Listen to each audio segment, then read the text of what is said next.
ভিন্ন স্বাদের গল্পের সমাহার চ্যানেলে আজ শোনাব লেখক অসমঞ্জ মুখোপাধ্যায়ের লেখা গল্প হোপলেস। গল্প পাঠ ভালো লাগলে গল্পের শেষে একটা লাইক করে দেবেন, চ্যানেলটিকে সাবস্ক্রাইব করে আমার পাশে থাকবেন। তো চলুন শুরু করা যাক আজকের গল্প পাঠ।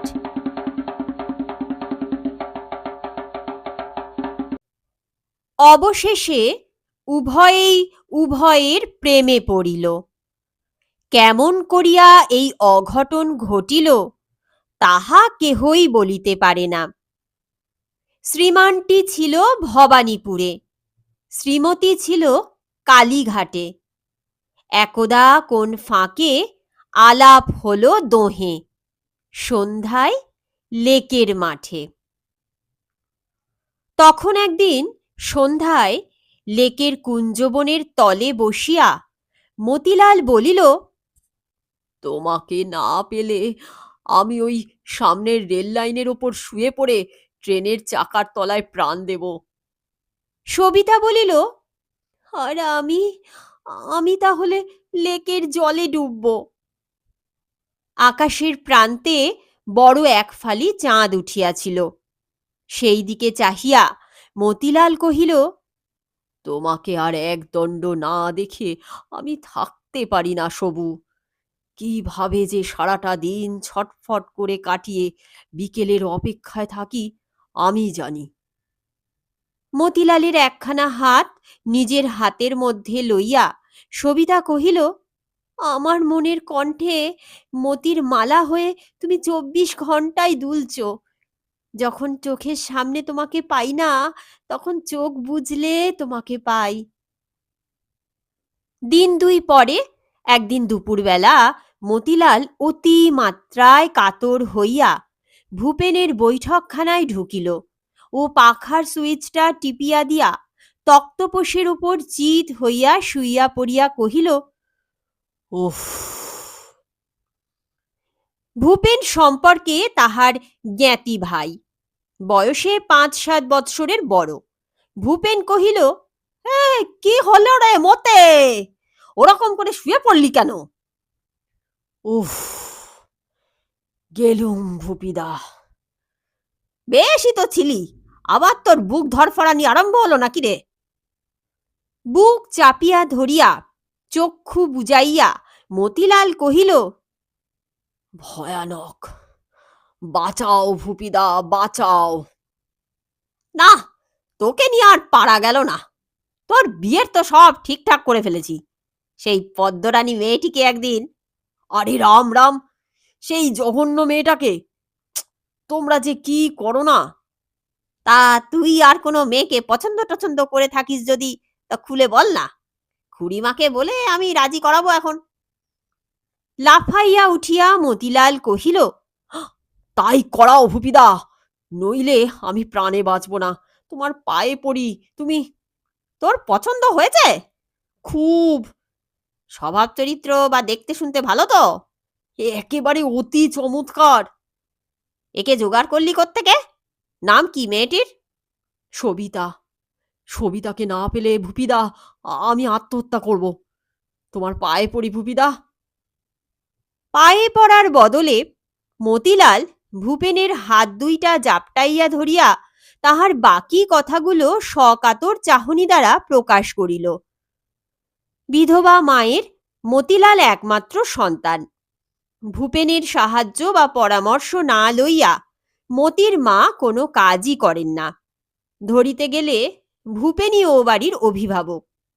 ভূপেন বলিল, তোকে কোনো এক জায়গায় গচিয়ে দিতে পারলে তুইও বাঁচিস, আমরাও বাঁচি। আচ্ছা, খুড়িমাকে বলে কয়ে রাজি করাবো এখন।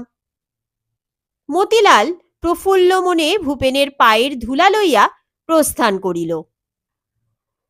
কিন্তু দিন 5-6 পরে আবার মতিলাল সেদিনের মতোই নির্জীব ও কাতর হইয়া আসিয়া ভূপেনের তক্তপোষের উপর চিত হইয়া শুইয়া পড়িল। ভূপেন কহিল, আবার ওরকম করে পড়লি কেন? খুড়িমাকে তো সব কথা বলেছি, তার মত তো হয়েছে। সেই সবিতা মেয়েটি। ছাড়ান দাও ভূপিদা, ও আর দরকার নেই। কি হলো রে? আরে অতি জঘন্য, যেমন রূপ তেমন গুণ। আরে যাচ্ছে তাই, ন্যাস্টি। মৃদু হাসিতে হাসিতে ভূপেন কহিল, তোকে নিয়ে দেখছি মহা মুশকিল হলো মতে।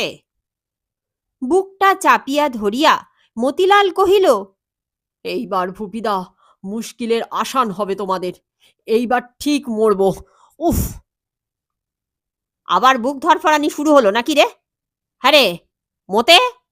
না ভুপিদা, আমার কিছু হয়নি, আমার শরীর খুব ভালো আছে, আর মরে না যাওয়া পর্যন্ত খুব ভালোই থাকবে। উফ! তুই মরবার আগে তোকে নিয়ে যে আমরাই মলুম, তা আর কোনো মেয়েটে ঠিকঠাক করেছিস নাকি? সব কথা খুলে বলবি, করেছিস? মতিলাল ঘাড় নাড়িয়া জানাইল যে করিয়াছে। ভূপেন কহিল, এ মেয়েটি তোর সত্যি পছন্দ তো? একে না পেলে আমি নির্ঘাত বিষ খাবো, এটা ঠিকই জেনো তুমি। এর নামটি কি? লাবণ্য, বালিগঞ্জে বাড়ি। তার বাপ মায়েরও আমাকে খুব পছন্দ হয়েছে। পছন্দ তো হবারই কথা। তা হ্যাঁ রে মতে, এত সব জোগাড় করে ফেলিস কোত্থেকে? তোর বাহাদুরি তো আছে দেখছি। একটু নীরব থাকিবার পর মতিলাল কহিল, শুধু একলার বাহাদুরি নয় ভূপিদা, ও পক্ষেরও বাহাদুরি। বলিয়া মতিলাল বুকে হাত বুলাইতে বুলাইতে কহিল, উফ! বুক গেল রে বাবা।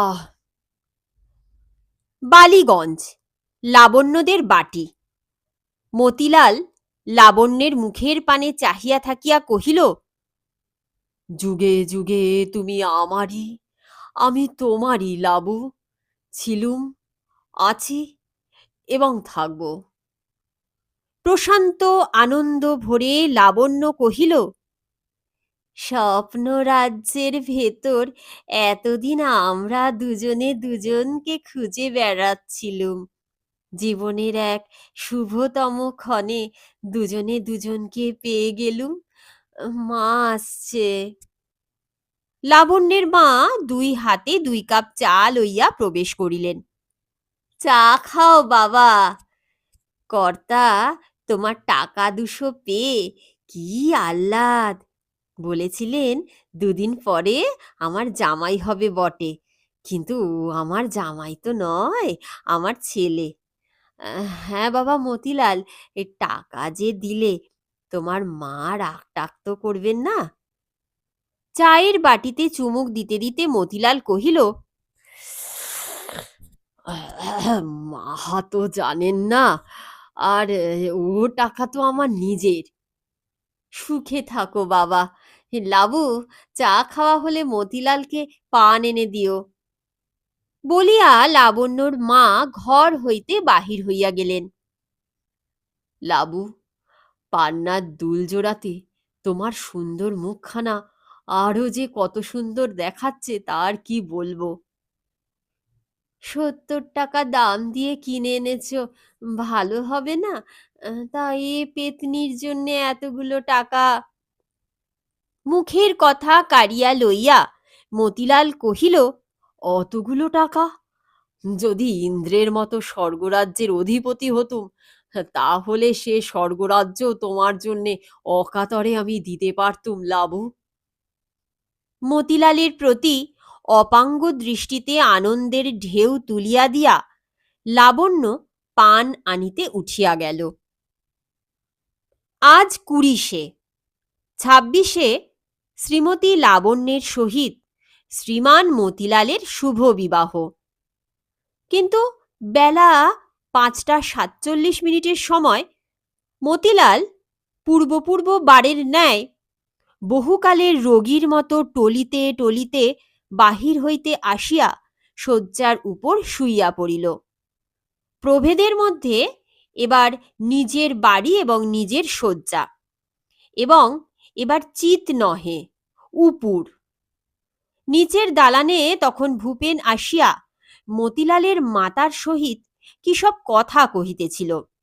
মতিলালের অবস্থা দেখিয়া ভূপেন তাড়াতাড়ি উপরে আসিয়া জিজ্ঞাসা করিল, এই কি হলো রে মতে?